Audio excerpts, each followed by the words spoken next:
Welcome back. I'm here with the next presenter on the NMRA Gateway X.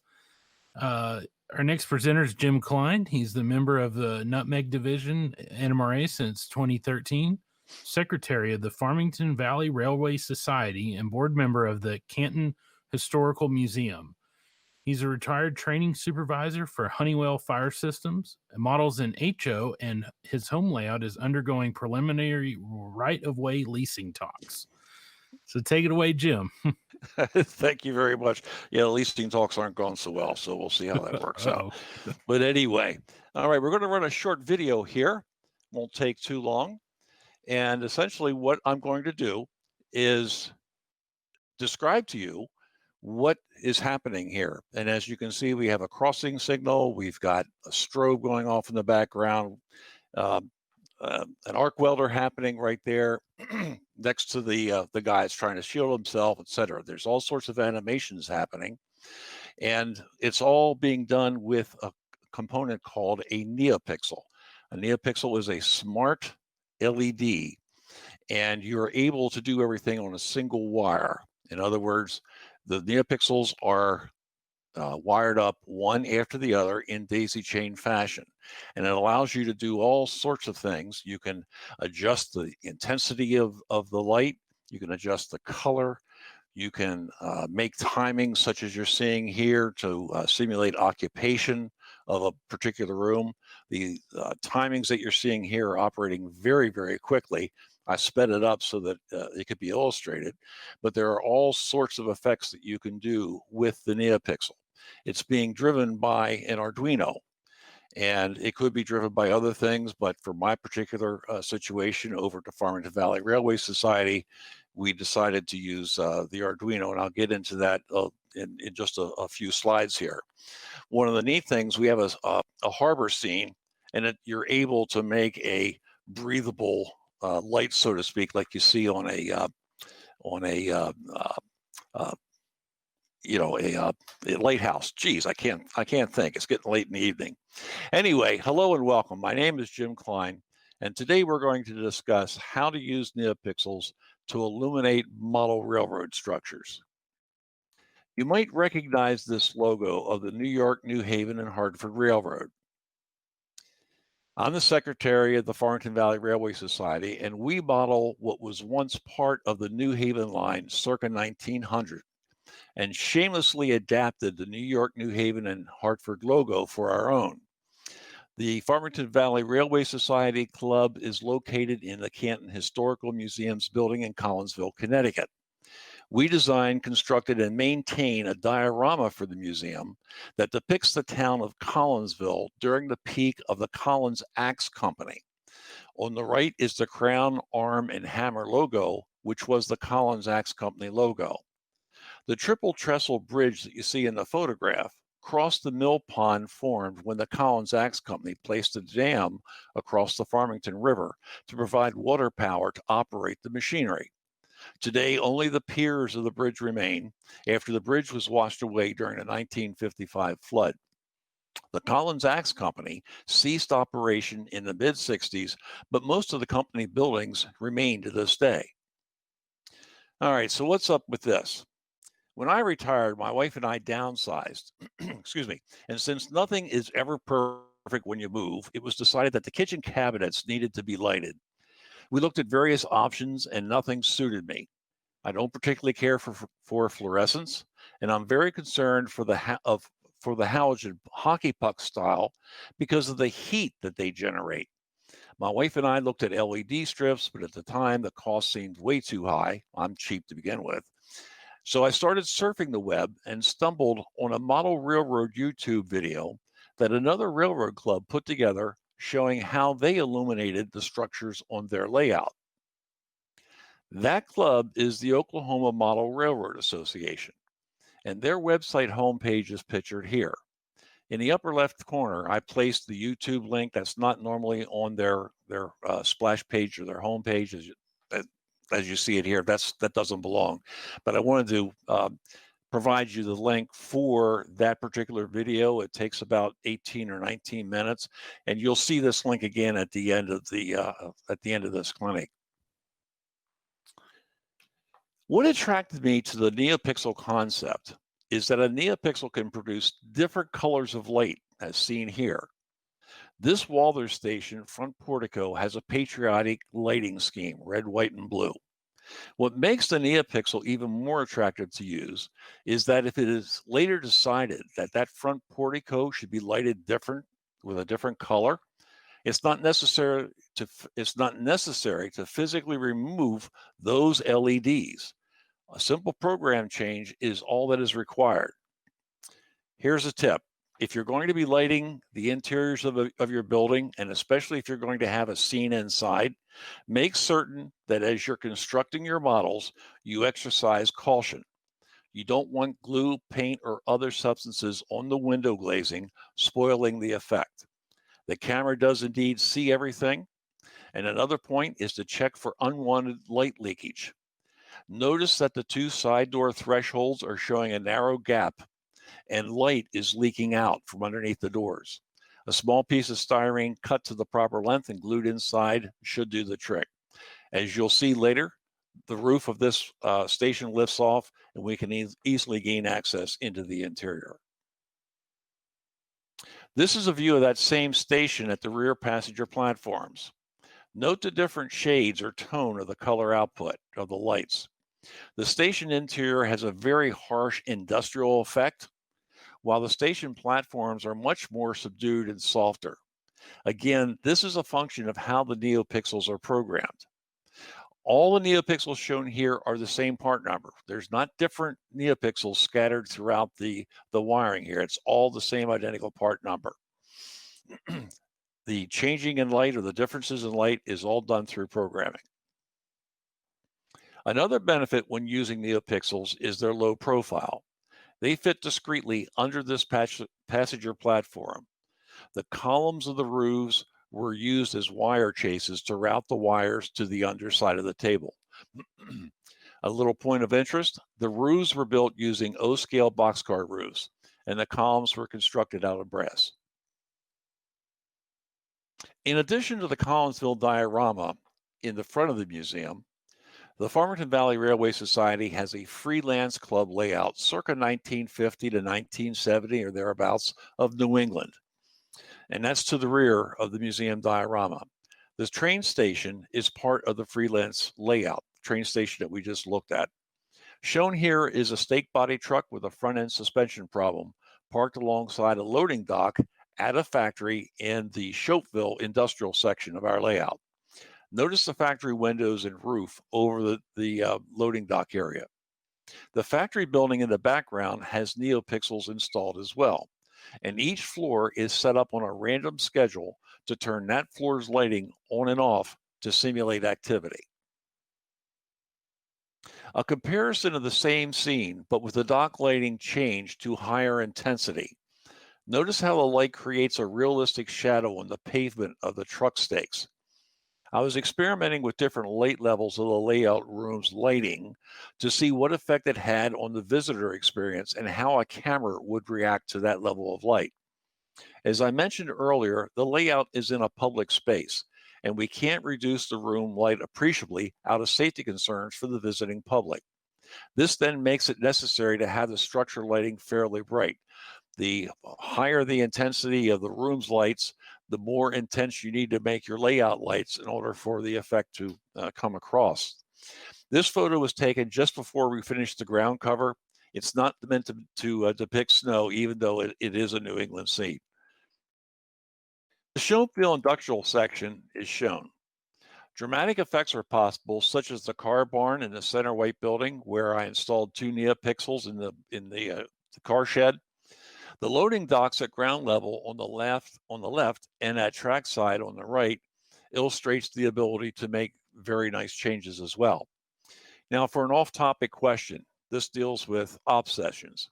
We're just getting ready to go into operating sessions at the Farmington Valley Railway Society. In this section of the layout, there are 2 spurs serving multiple separate industries. The spur to the right serves 6 companies. How do you handle spotting or picking up cars without upsetting industries whose cars are not yet ready to be moved? I'm sure that occurs prototypically all the time. So let's talk about how we install NeoPixels. Pictured is a photograph of a NeoPixel next to a dime to give you an idea of what its size is. When you order NeoPixels, they are shipped to you on a 10 by 10 matrix with score lines on both sides to facilitate removal, sort of like crackers get broken away out of their carriers. The top and bottom of each NeoPixel is silk screened with information, such as data direction, which is very important when you're wiring things up, and the pin designations as well. If you look closely, you'll see the score lines. The NeoPixels break off fairly easy, but care still needs to be exercised when you break them away. When you solder the wires to the solder pads, I work one column at a time. I do 10 down because it's much easier having that whole unit complete. Wire the wires, then break the NeoPixels away. It works out much easier that way. Initially, I tried to install NeoPixels in structures by attaching them directly to the ceiling, and that didn't work out very well. So in my shop, I had some scrap strips, and I experimented with attaching the NeoPixels to the strip and then attaching the strip to the structure, and that seemed to work out well. The dimensions shown work well for HO structures. Generally, a single NeoPixel has enough power to illuminate a single room, but as shown in the earlier photos, factory buildings will need more than one NeoPixel to effectively light a building during daylight. Another trick that I learned was to thread the wire through a plastic coffee stirrer in order to hide the wires. I try to dress the wires in corners of the structures because, as you will find, once an interior is illuminated, you can see all the internal flaws. So if you have wires sort of flopping around in there, it's not going to look very nice. Wires enter and exit the same hole in the bottom of the structure. Note the use of hot glue to keep wiring in place. One side benefit with using hot glue is that you can add realistic spider webs to your scene. Underside of structure showing the cable hole. Note when using a corner of a building to locate the wire cable exit, be very careful when you drill the hole in the tabletop. We've modified this particular standard at the FVRS. Originally, we were intending to span the difference between the structures with an interconnect cable, and I'll show you that later. We now make the tails that extend through the table long enough to mate with the structure's upstream neighbor and downstream neighbor. NeoPixels are configured in serial fashion. The 3-wire cable has plus 5 volts, ground, and data. We now use the interconnect cable to feed power to the string from the 5-volt bus. This is a drawing showing a trinket controller. It's one of many Arduino style of microcontrollers. As a matter of fact, it was the trinket that was illustrated in the Oklahoma Railroad Club that I first found out about this. A 5-volt power supply is needed, and you can use a large capacity power supply or wall wart in order to power the NeoPixels. One NeoPixel operating at full brightness requires approximately 60 milliamperes of current. For every amp of supply current, approximately 80 NeoPixels can be powered. Note that power feeds from the 5-volt bus are required, similar to how we power track from a bus. This is a shot of Shopeville, the main street in Shopeville. Riverview East is the town, the next town over. And the main street is with several merchant buildings illuminated. This is during the progress as we were going through doing this. From the rear, and this you're closest to the fascia here on this particular peninsula, so you're getting a shot of the rear buildings, the rear of the buildings. And this is a look underneath as to how the wiring is connected from one building to the next. They are connected to each other with connectors, and I have part numbers and stuff like that later on in this presentation that if you want to buy these connectors, you can. They're very inexpensive. So the extension cable that I was referring to earlier Here's a drawing of it. The cable was constructed with a male connector and a female connector, sort of like an ordinary extension cable. The connectors that we use are pre-wired with 6-inch long leads. I have a page at the end of this clinic with a list of the parts and part numbers, which I just said, along with the latest prices from the web. This building was featured in the short video at the start of the clinic. It uses 4 neopixels installed within 4 rooms. A simple partition was constructed out of thin wall corrugated from a box. Styrene and other materials can also be used, but since corrugated is essentially free and easily worked, I chose to use that. Like I said, I'm cheap. I start the installation by first fitting the partition assembly to verify it works. Next, I install the top floor light strip to the ceiling or roof. Then I insert the second light strip through a small mouse hole that I cut in the partition. And finally, I install the partition into the structure. With this structure, it wasn't necessary to glue the partition to hold it in place. I lucked out. I was able to measure properly, and I got the right fit, nice snug interference fit. Before a completed structure is placed on the layout, excuse me, it is prudent to testify and it is prudent to test and verify that all neopixels are functioning. One other thing we do is power up the building's neopixel string before it gets installed in the structure. There's nothing worse than wiring everything up, installing it in the building, putting power to it, and finding out you've got something wired wrong or whatever. It's very discouraging. All the buildings that I'll show you tonight were previously assembled and have been on the layout for several years, sometimes decades. This building is one of those shown earlier along Shopeville Main Street.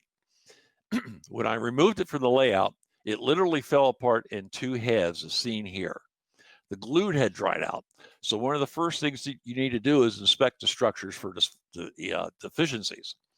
This building is obviously further along in the installation process, but I wanted to draw your attention to how the floor and ceilings were supported. Look closely and you will observe that there is thin corrugated material glued along the side walls. You can see my pointer there. This will help support the floors / ceilings when I fold it all back together again and glue it up. The original roofing material was way too thin and it allowed light to leak out. I placed another ceiling directly below it to prevent that from happening. Which brings up another point. Before you start installing lighting in a building, it should be evaluated for light leakage around seams, etc. Place a light inside the building, turn off your workroom lights, and evaluate it for leaks and repair where necessary. I use thin poster material to seal the bottoms. It also helps to have a white reflective floor because I'm mounting these LEDs on the ceiling, so they're shining down. It hits the floor and reflects back up and spreads the light much better. Another benefit of that, putting that floor in place, is that it helps to seal the leakage around the foundation. If you don't sculpt out a small area for a foundation for your buildings, if they sit directly on the top of your ground cover, any imperfection is going to be seen with light leakage. Okay, the next building was a meat market, and this building's front facade came loose, so this required a somewhat different approach for installing the neopixels. The original builder had installed decorated walls and a partition between the storefront and the back room. However, there were no people and the floor was just a train top table. I set up a grid pattern using Microsoft Excel and printed off a tile floor, which I white glued to a piece of poster board for the floor. I used a piece of wood scrap and painted it to resemble a counter. Next, I glued in place a customer and Pete, the proprietor, behind the counter. As I had access to the top as well as the front, I decided to make compartment-style sleeves to hold the lighting strips and define the interior spaces. Note the arrows penciled in to show data flow of the neopixels. This helps as you're wiring things up. You need to follow that data path, or that data path. Then I dry fitted the compartments before installing the light strips just to make sure everything fit. I wired everything up, and in this particular case, I installed the lighting through the above partition, if you will, to make it look more or less like pot lights, or simulate pot lights. So the building is complete, and it demonstrates the need to either not use glazing film for windows or not install windows at all in structures that will be scenic inside. The storefront window here has the added challenge of the sign further obstructing the interior scene. Luckily, where this building is located, it is not very visible where it is placed on the layout. The distance from the viewer to this particular scene, flat on, or front on, I should say, is about 4 feet. The likelihood of you being able to see inside this particular building, this storefront, is very, very low. Most people don't even realize there's anything in there, which works out well because this particular scene with that heavily glazed window, you really can't see what's going on the inside very well. Excuse me. The last building is the Midfield train station that we saw earlier. It has a very large interior space and has the most neopixels installed of any building on the layout. There are 29 neopixels total in this structure. It has a central waiting room with side wings. I used long wood strips that were hung from the extra support beams placed near the ceiling area to mount the neopixels. Note that the walls are painted black to prevent light leakage through the walls. Most models will have some amount of translucence. They're not opaque. And the higher luminosity that you have of your lighting source, the more you're going to see that effect of walls allowing light to leak through. The two light bars for the station after assembly. Prior to installing the neopixels, I spray painted the light bars white rather than just leaving them natural pine color. The light bars installed. We still have some more work to do here yet. And after the interior light bars were installed, the rear roof and side portico awning neopixels were installed. These neopixels are a little different in that they are made on a strip of flex circuit, and they can be cut away with a pair of scissors. The solder tabs are located on the top, and it makes it very easy to solder the connections after the neopixels are glued in place. Again, make note of the data direction arrow. The reason why these particular neopixels are great for this application is that you can glue them in place first, and then using very, very thin gauge wire, you can cut them exactly to the length you need, strip them, and route them along, and they will fit tightly against the underside of the roof. Excuse me, unless you're directly below and looking up, you'll never see the wiring or the neopixels. The front portico neopixels, the ones that make the red, white, and blue, were installed after 5 3/16-inch holes were drilled between the columns to make a pot light style installation. And there's the finished product. So, in the interest of full disclosure, I am not a software engineer. Yes, I have attended a programming class or two, and that makes me somewhat dangerous. I have on occasion been told to back away from the keyboard. There is a difference between writing a program and programming. We program our thermostats. We program our smartphones to sound an alarm to wake us up. We program CVs into our decoders. We did not write the code that makes it possible to program our thermostats, smartphones, or decoders. Okay, understood. But how do you get neopixels to produce the different colors?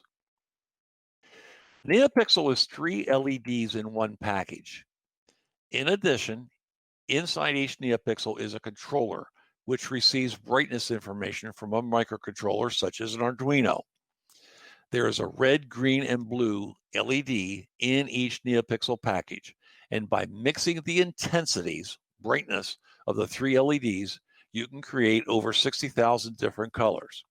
The range of intensity for each of the 3 LED ranges from a 0, which is completely off, to 255, which is full brightness. In order to have one neopixel produce a different color from another neopixel in the same string, the Arduino needs to be able to identify each neopixel in the string. Thus, each neopixel has a unique numeric address that identifies where it is in the string. The LCD here is displaying the information for the neopixel at address number 3. Neopixel addressing starts at 0 and increments up from there. The first neopixel in the string next to the Arduino is address 0, and the further down the string you go, the higher the address. The demonstration video you saw at the beginning of this clinic has several animation effects beyond just setting a specific color for each neopixel. And that is another piece of information that the Arduino uses to generate the data to cause the effect. I use a spreadsheet to manually record each neopixel settings as well as the building's location on the layout. Farmington Valley Railway Society's first controller to run neopixels was the Trinket as shown in the earlier drawing and also used by the Oklahoma Railroad Club.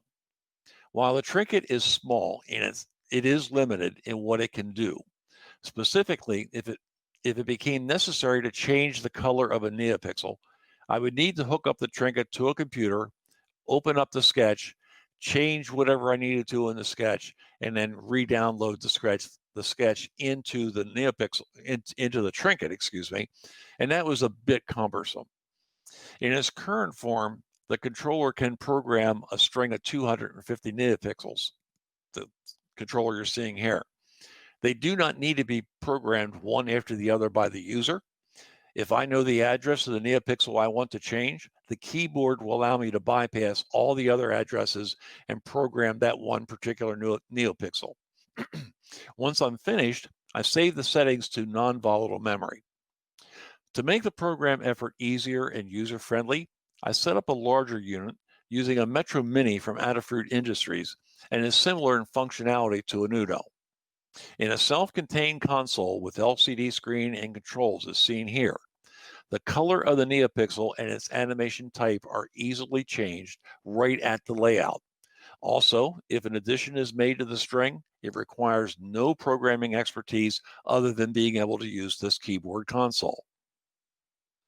The keyboard internals showing the LCD screen, color and brightness controls, switches, etc. The idea is to have a detachable keyboard that can be used for each neopixel module located under the train table. It is anticipated that the total count of those modules will exceed 7 by the Farmington Valley Railway Society, and by having a detachable keyboard yields an economy.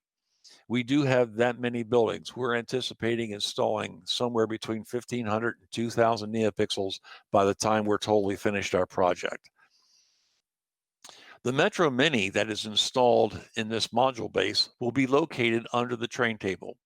The red, green, and white wires that you see to the right there connect to the first neopixel, and that is the only connection to the neopixel. The silver-colored DB15 connector is the keyboard console cable, and to the right of that are the 4 control and ground wires that we use to activate up to 4 independent crossing light installations, as you saw in the video. The complete system lists neopixels, detachable keyboard, cable, and control module.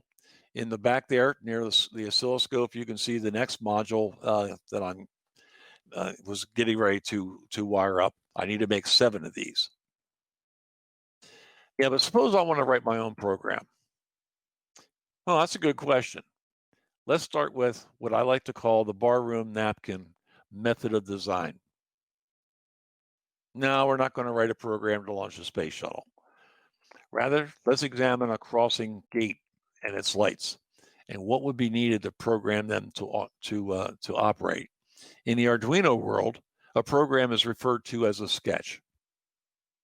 This will be a very abbreviated look at writing Arduino code. A somewhat more detailed look is given in the clinic preparing to program an Arduino. And there are a ton of tutorials, YouTube videos, you name it. There are a bunch of people working with Arduinos. So there's a beautiful community, large community that can help you in your efforts. So if we look at describing what happens at a crossing gate, when the crossing gate is active, the left lamp is going to be off, the right lamp is going to be on. We're going to delay for a half a second. The left lamp is going to be on, then the right lamp is going to be off, and we're going to delay for a half a second, and then we're just going to do this forever. However, we only want to turn the lights on when a train is coming into the crossing, and we need a method to keep the lights off when there is no train. If we don't, then there will be a lot of angry automobile drivers. By using a conditional statement, we can do just that. Take notice that the code has grown somewhat. The first line starts with if, followed by a condition statement, then an open curly braces. Next, the sequence for turning on and off the lights, we just discussed, followed by a closed curly brace after the second delay. So what does that mean? To start with, we write sketches in top-down fashion, and the Arduino executes in the same manner. The first thing we encounter is the if statement. That's used to determine the active state of the crossing. If the crossing is active, the Arduino will execute the code that is contained between the curly braces. On the other hand, if the crossing is inactive, meaning there's no train, then the Arduino will skip the code contained between the braces. The next two lines are an insurance policy to make certain that both lights are off before the code repeats and performs another test on the status of the crossing. We need to identify the function that the pins on the Arduino are going to perform. In general, the Arduino Uno has a total of 22 pins that can be configured by the sketch as either inputs, information coming into the Arduino, or outputs, the Arduino sending out information.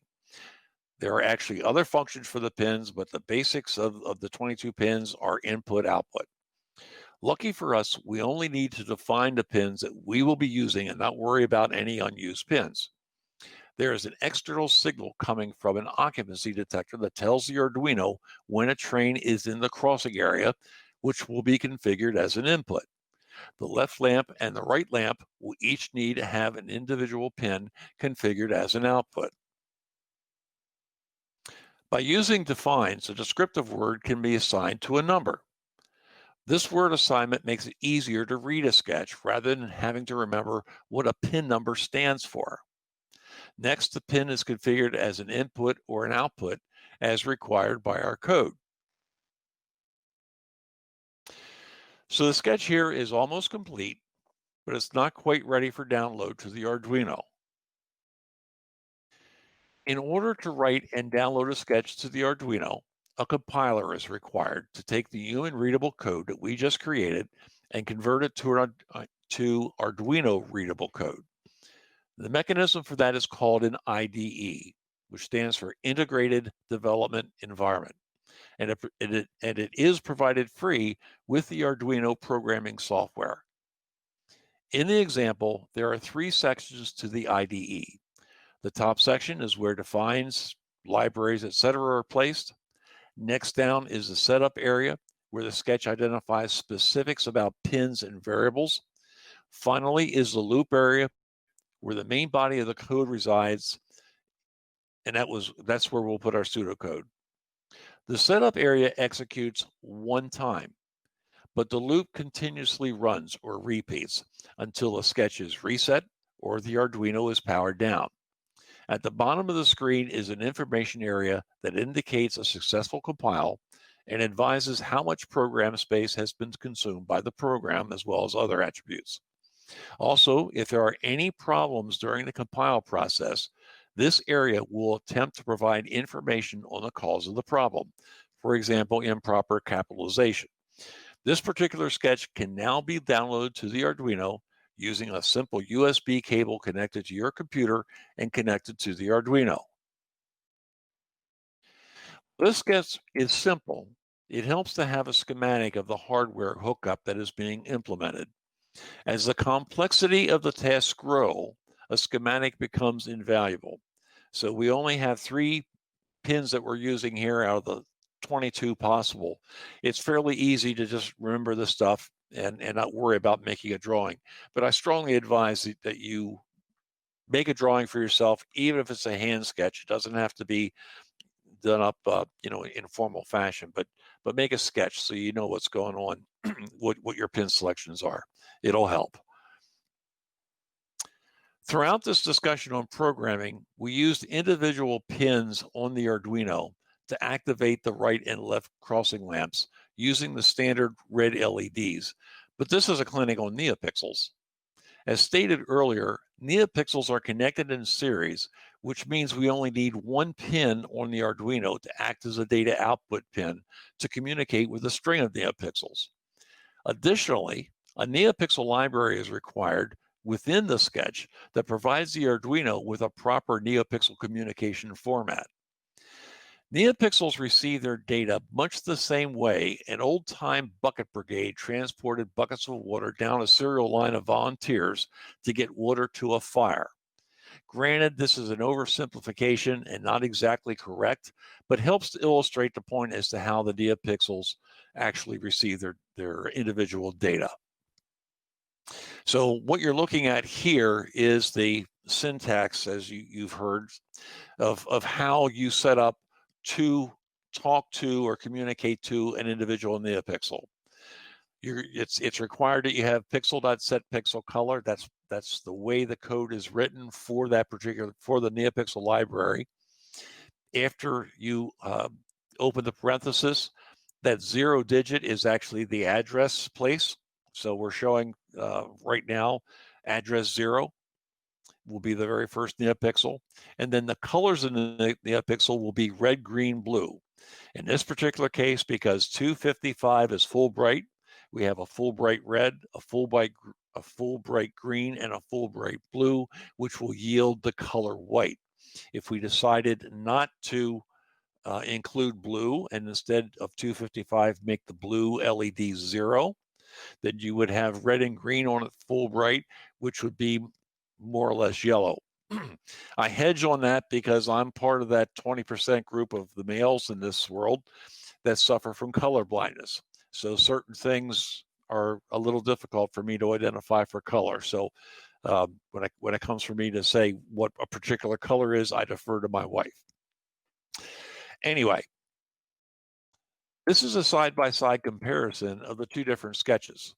On the left side is the sketch for the crossing lights using ordinary red LEDs.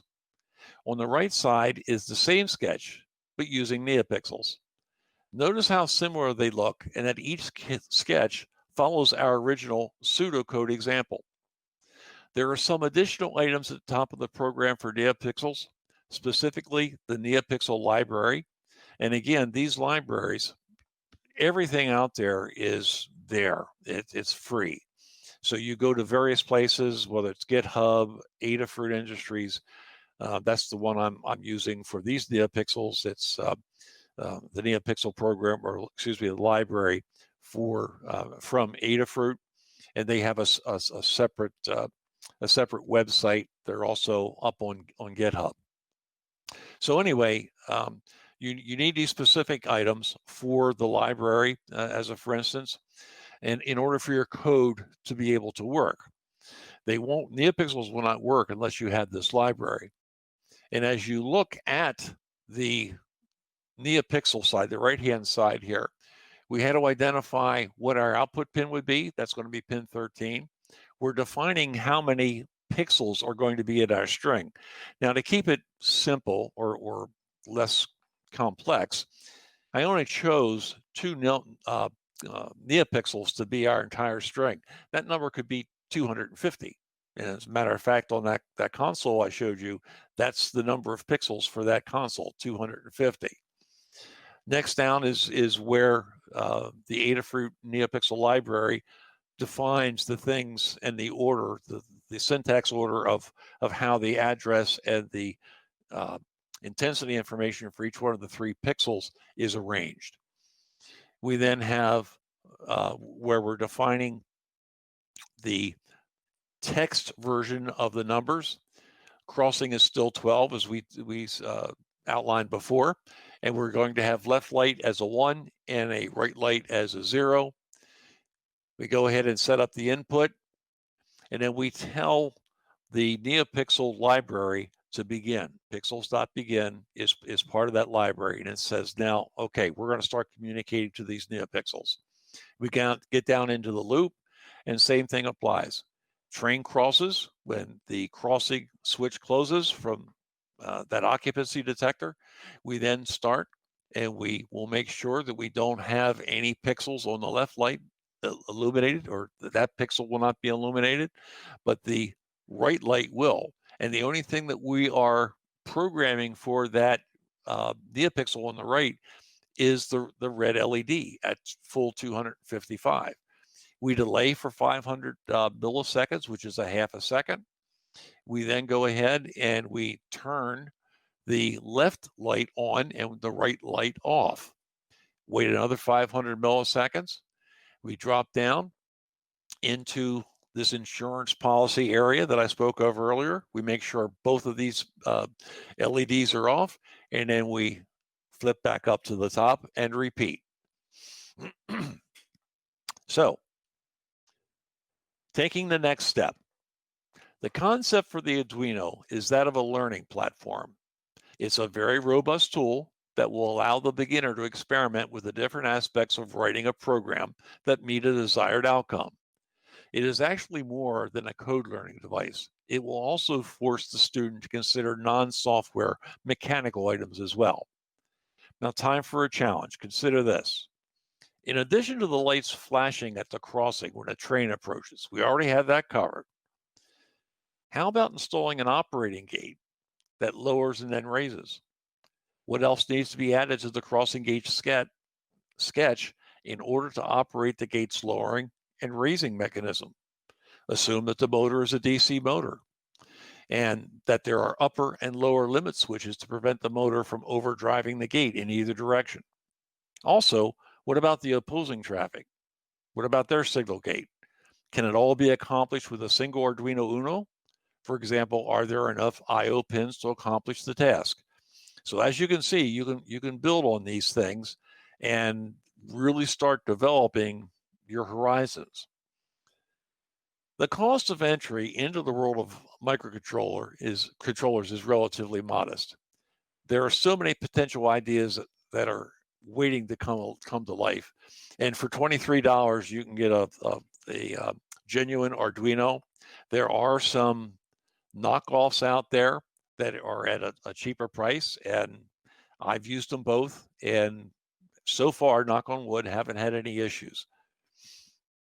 You download the IDE, it's free of charge.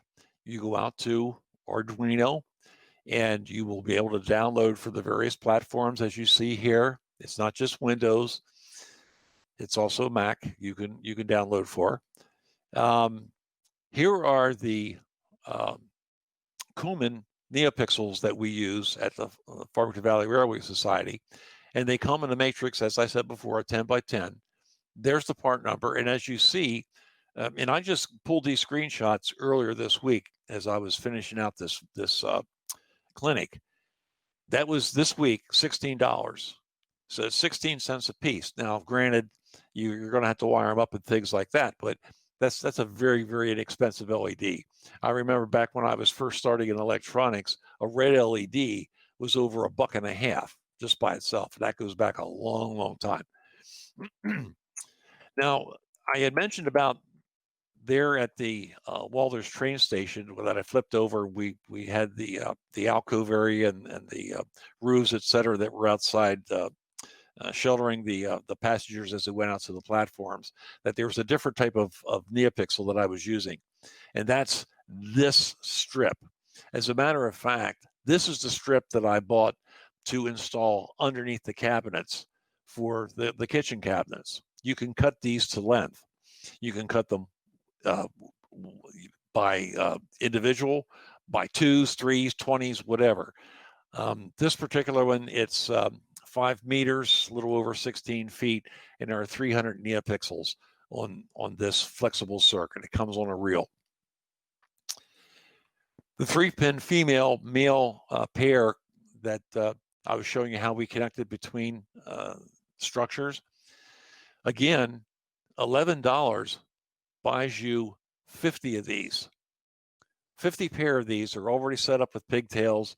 $11, you're talking 22 cents a pair for a locking connector system. Works out very well. You do need some heat shrink tubing, things like that, when you wire it up to make an extension cable, but still, it's very inexpensive. And it really helps to have an easy way to Frankenstein circuitry on the workbench. Do yourself a favor, and if you don't have one of these, get one. It's well worth it. So listed here are the links to the websites we discussed today, including the YouTube video from Oklahoma Railroad Club. Once the clinics have been recorded, you'll be able to then pause these to copy down the information. Before closing, I would like to make an appeal that you give serious thought to presenting a clinic of your own at the division, region, or national level. Even if you're not a member of the NMRA, you can still give a clinic, and we greatly appreciate it. For your information, NeoPixels could also be installed in signal masts and controlled by JMRI. I want to thank you for your attention today. I hope you found this information informative. Well, thank you, Jim. That was a great presentation. We didn't have many questions on the chat. Just a second. Oh, that should do it. But we do have 5 minutes, so if anybody has any questions, just put them in, and we'll try to answer them as we go. I did think of a few questions myself. Go ahead. So, can you run the NeoPixels off of Raspberry Pi, or is there other controllers out there that you could use besides Arduino? Yeah, I haven't experimented at all with Arduino. I'm sorry, with Raspberry Pi. I've only used Arduino, but yes, there are. As a matter of fact, earlier when you were doing the round robin or the round table, yeah. Speed was talking about those signals that he has operating behind him. Same type of deal through JMRI. Yeah. What's the typical power draw on a single NeoPixel? Well, it's 60 mils at max brightness. Okay. So, and that gets divided up equally between the 3 LEDs. It's red, green, blue. Each of them run at 20 mils when they're at full bright. So in the case where I had the crossing signals just using red, it's only 1/3 of that, or 20 mils per neopixel. Okay. Is there any voltage drop the more pixels that you add to there, and how do you address that? Yeah, basically you address it the same way you do with your track bus. You know, you go so far down the track, and then you drop a bus, and you go so far, and you drop a bus, and drop a bus, and you have a very heavy bus that carries the 5 volts power. And for us, with the systems that we're using at 250 neopixels, per controller, we're looking at about a 20 amp supply for those. So it is important for you, and you do get a voltage drop. Okay. And you also get a noticeable change in the color temperature of the neopixel, because the red neopixels, as the case seems to be all the time, the red neopixels tend to maintain their brightness longer than the other two. Green and blue are less efficient. Red's more efficient. So if you start getting a voltage drop, you're going to see the hue of the light changing to a reddish color. Have you seen anybody or had any thoughts about using this for layout lighting? With the changing color, I could see that you could easily simulate, going from dusk to dawn with the shift in the colors. Yeah, the possibilities of this are quite awesome. And if for instance, over at the club, because it's a museum, we really can't, as I said, we can't dim the lights down too far. But if we could, if I had a situation where I would run a layout at dusk, I could put these in a backdrop, and I could do a flickering starlight effect. As a matter of fact, that would be very, very interesting. Also, the Oklahoma Club, they took some, it's not cotton candy, but it's cotton, and they put some clouds up, suspended them from the ceiling, and put some LEDs to do some like lightning flashes inside the cloud, and the cotton diffuses that flash very nicely and does make a nice effect. Cool. What's what different sizes do the NeoPixels come in compared to like standard LED? Well, these are in a 50 millimeter by 50 millimeter package, and I believe that is the, and don't quote me here, I'm not 100% sure. I believe that's the only package size right now for this particular NeoPixel. Okay. What you saw, 50 millimeter square is not very big. The actual PC card, that dime size PC card, actually is another times larger than that, and because you need a capacitor and a resistor on that card in order for the controller to work. It's some external parts that are needed to make it work. So that's really what drives the side. Right. What drives the size. Could you use more than one Arduino pin to drive a second string? Yes, you could. Okay. And as a matter of fact, in the kitchen cabinet lighting, I have 5 sections of lighting. There's 2 sets of cabinets that have lighting above, and then 3 cabinets with underneath. And I have it set up so I can individually control them. And I actually have 2 strings operating there from 2 different pins on the Arduino. Cool. Would the slides be available to download in order for people to study the diagrams that you had in there? As a matter of fact, yes, I can do that, and I can put those up in PDF. So okay. I can do that. I can put all that together, because I gave this clinic at out in Syracuse last September, and that was actually my handout. Cool. Yeah. Cool. All right.